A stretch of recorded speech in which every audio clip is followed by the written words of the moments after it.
যদি স্কিনে ছোপ ছোপ দাগ পড়ে যায়, অনেক কিছু লাগানোর পরেও এসব দাগগুলো রিমুভ হচ্ছে না এবং স্কিনও বেটার হচ্ছে না, তাহলে আজকের এই ভিডিওটা আপনার জন্য।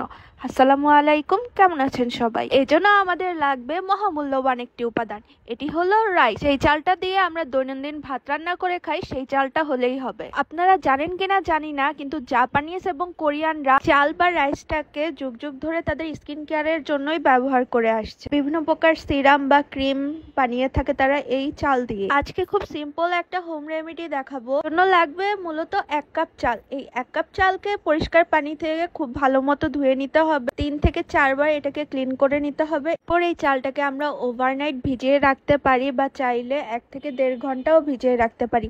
আমি মূলত একে 1 থেকে 1.5 ঘন্টার মতো ভিজিয়ে রেখেছিলাম। চালের কিন্তু কোনো অংশই ফালানো যাবে না। এই যে পানিটা আমি ভিজিয়ে রাখবো, এই পানিটা আমরা টোনার হিসেবে ব্যবহার করতে পারি বা ক্লিনজার হিসেবেও ব্যবহার করতে পারি। তো আমার ভিজিয়ে রাখা হয়ে গিয়েছে, আমি এখন এটাকে আরো একটু পানির সাহায্যে ব্লেন্ডার করে নিব। আমার চালটা ব্লেন্ডার করে নেওয়া হয়ে গেলে আমি একটি সাদা কাপড় নিয়ে এটাকে ভালো মতো ছেঁকে নিব, যাতে কোনো অংশ এর ভিতরে না যায়। ঢাকা হয়ে গেলে এর ভিতর থেকে যে পানিটা আলাদা হবে, এটাই হচ্ছে আমাদের মূল উপাদান। পানি আর সলিড অংশটুকু আলাদা করে নেওয়ার পর সলিড অংশটুকু কিন্তু ফালানো যাবে না।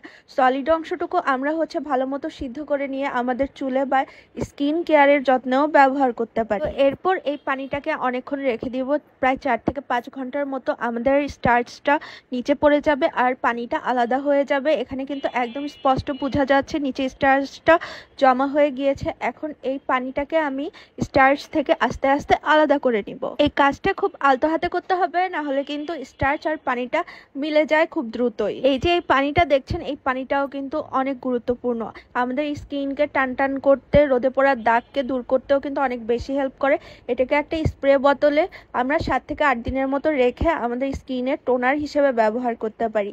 এরপর যেই স্টার্চটা আলাদা হয়ে গিয়েছে, এটাকে আমি কাপড়টা থেকে ছাড়িয়ে নিচ্ছি আর এটাকে রোদে শুকানোর জন্য রেখে দিব। আর এটা শুকিয়ে গেলে আমি ব্লেন্ডারের সাহায্যে এটাকে ব্লেন্ড করে ময়দার মতো একটা টেক্সচার নিয়ে আসব। তো এখানে আমি হচ্ছে এই যে পানিটা আমি রেখে দিয়েছিলাম, এটা হচ্ছে আমার মূলত কটন প্যাডের সাহায্যে ইউজ করব টোনার হিসেবে।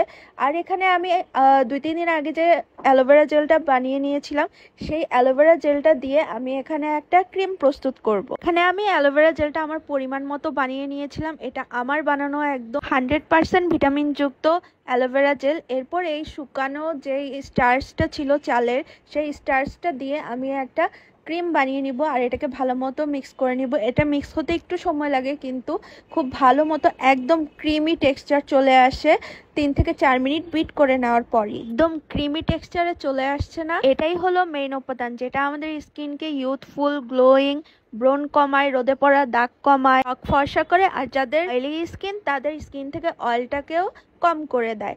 এটাকে আলতো হাতে আমি রাতের বেলা আমার স্কিনের মধ্যে ভালো মতো লাগিয়ে ঘুমিয়ে পড়বো। ভালো মতো ম্যাসাজ করে নিতে হবে অবশ্যই স্কিনটাকে। আমি ভালো মতো ম্যাসাজ করে ঘুমিয়ে যাব। স্কিন কেয়ার গুলো ট্রাই করার আগে অবশ্যই প্যাচ টেস্ট করে নেবেন।